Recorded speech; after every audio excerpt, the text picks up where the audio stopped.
So Rabbi Ramad Vali comments on the pasuk that discusses the situation that Rivka had with her pregnancy. Right? We know Rivka had certain difficulties. The pregnancy was going tough, right? And the children were fighting a lot in her womb, right? And to the point that she went to inquire, to pass a question to Hashem to understand better what's going on and what she should do, right? And she went and she got the following answers through the Ruach HaKodesh. As most say, probably she went to Shem, right? And Shem was also like a Nabi, and he inquired of Hashem, and the following answer was conveyed. And the answer was that there are two nations in your womb, two regimes, right? From your insides eventually will come out, and one of them will be stronger than the other, and the elder will serve the younger. Right? So Rivka is asking prophetic answer to her dilemma, and the response that she gets, right, is this is why you have all these pregnancy pains. Right? So now she knows that she's carrying two nations, two different, completely different worldviews, children that are going to be so different, drastically different in her womb, that will be progenitors of two different civilizations. Right? And she knows that there's going to be some sort of power struggle, and eventually the older will serve the younger. Right? So who is it talking about? Talking about Esav and Yaakov, right? And we know that the descendants of Esav and Yaakov are in constant historic struggle, right, throughout generations. Right? So it almost works like a pendulum, right? It swings this way and then it swings this way. If Yaakov is righteous, then pendulum goes this way, and if Yaakov misbehaves, then it goes the other way towards Esav, and he's on top. And it's an ongoing process throughout the whole history of human race, right? Like this cosmic battle of forces of good and evil. Right, and it goes through the whole history, right? The two kingdoms being Israel and Edom, right? Edom meaning not just the small kingdom of Edom where Esav used to live during those times, but in general, when we say Edom, we I guess we mean Rome and Roman and Western civilization and all that stuff. So, but it says at the end, right? It says at the end, the elder, the Rav, will serve the younger one, the Tza'ir. So, who is this Rav? Rav, not as a rabbi, but like someone who's bigger, right? Or who has a lot, right? So, that is obviously Esav, because a little bit later on, we're going to have a parsha when Yaakov comes back from Haran, and Esav and 400 of his special forces intercept him on the way to Eretz Yisrael. And then they have the conversation. And in that conversation, right, Esav says, in response to Yaakov offering him gifts, he says, Yesh li Rav, I have a lot. Right? Rav means a lot.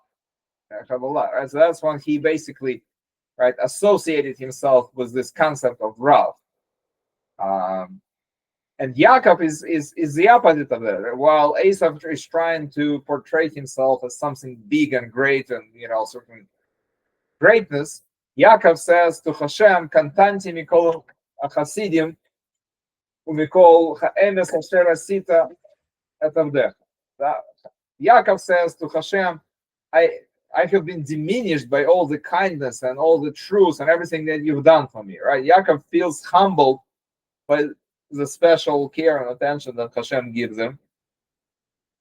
Because the different person would say, the creator of universe is communicating with me directly, and clearly I'm an important person in his plan, right? And it would give energy to the person's pride, right? Whereas Yaakov says, I feel humbled by the attention that I get from Hashem, right? It's like opposite reaction to what most people would have, right?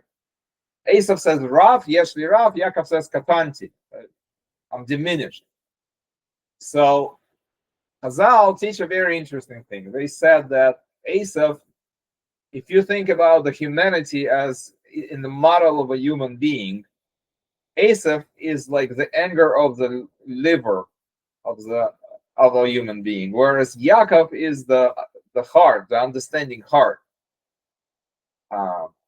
And it says that we can see that a lot of traits, characteristics of Esav come from liver. Liver in Lashon HaKodesh is the same letters as the word kavod. Kavod means honor and respect, right?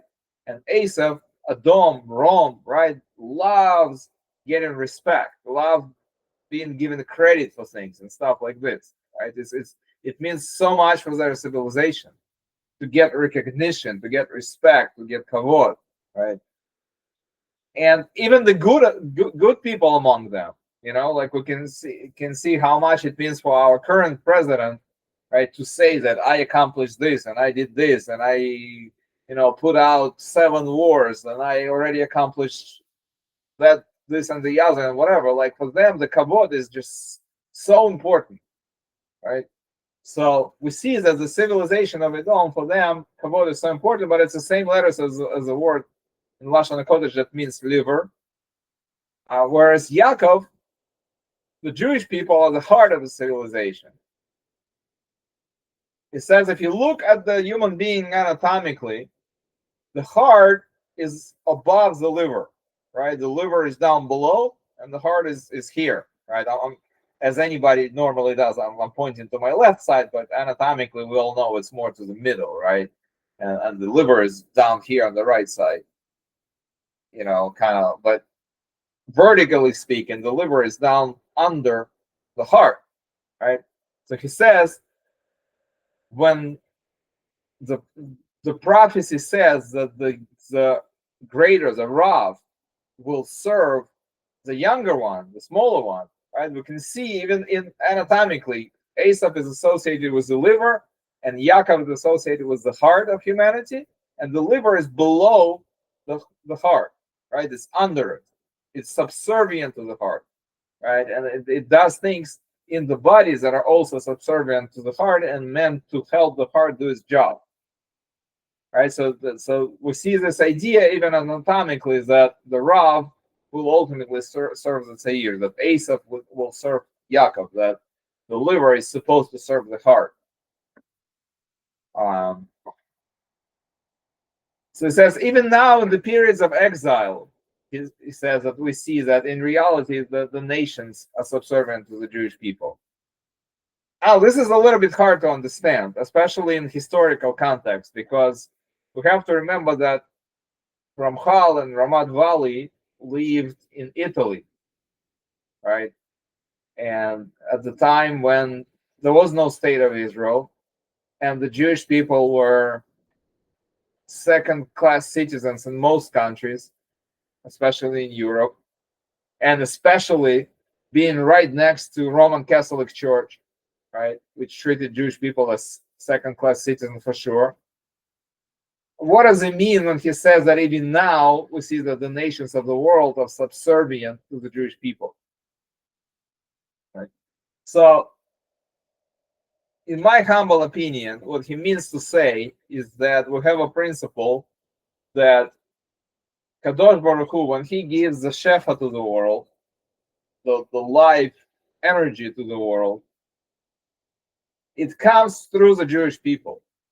So when you see a nation that gets certain brachas, right, a lot of times the reason that nation gets those brachas is because that nation, that country, has Jewish people in that country.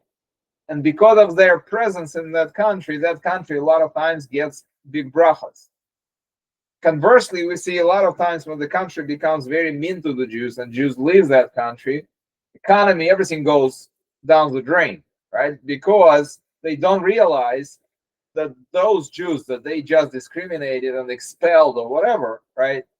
Like if you look at the story, I don't know, of Spain, it was a great empire, and then England completely crushed them, completely, and was eased. Why? Right? Because the Spanish Inquisition decided it's a great idea to persecute Jews. Right? And then they basically said, either convert or die or be expelled. Right? And then the Jews in mass left Spain. Right? And Spanish super empire stopped being Spanish super empires. Their decline was very quick. And that's just one example. Right? So maybe that's what it means. But bottom line, he says that that's now a Kal Vachomer in the future, when Hashem will raise the Jewish people to their rightful place, right? The situation is going to be even more dramatic, right? And it says in Yeshayahu has a lot of prophecies about the future, the times of redemption. Yeshayahu says that the kings will be your nurturers and their princesses will be your nurses, and with their faces to the ground, they will prostrate themselves to you, and the dust of your feet will they lick, right? So this is a very, very deep statement, right? This idea about the dust of the feet and whatever may seem almost like insulting, Obviously, it has to have a deeper layer to it, right? So he says like this. He says that they will do this voluntarily because they will understand that somehow this will actually help them fix themselves. What does it mean? So it's very interesting. He says, what's the difference between the Jewish dust and the non-Jewish dust? Back to Parshat Bereshis. Well, we have the story that really put the whole humanity down the plan B situation, right? The story of Nachash and Chava in Adam. When Nachash managed to convince Chava to partake from the Eitz Hadas, and then eventually, right, everything unfolded. Hashem says to Nachash, right, that your food is going to be dust of the earth, because before that he was an upright creature, much more dignified than the snake we know now, right? He says this is going to be part of your curse, that you're going to be, in the dust of the earth. He says the nations of the world are spiritually rooted in that dust, right? Meaning that they're spiritually rooted in Nachash. But there are a lot of good people in that. Certain amount. I don't know the exact proportions, but there's definitely good people in most nations of the world, right? And those good people, when the time comes and Mashiach comes and the world changes for the better, right, they will realize that our spiritual root, where we come from, is rotten at the core. And we need to reconnect to something holy, something good. And this is where, like Abraham Avinu says, Ani afar ve'efer, right? I am dust and ashes, right?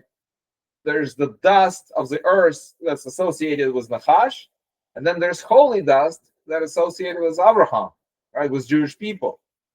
So the good people of the world will understand that we need to dissociate ourselves from our negative roots, and we need to connect to the dust of the earth that has holy roots, like Abraham, right?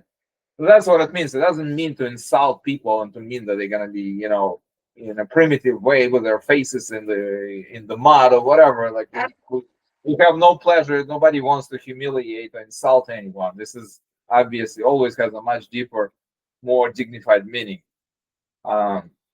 But it says the Jewish people will reach such spiritual heights, right, that they will elevate even their dust to holy, lofty spiritual levels, right? Dust of the earth means our material. For Jewish people, dust means our material side.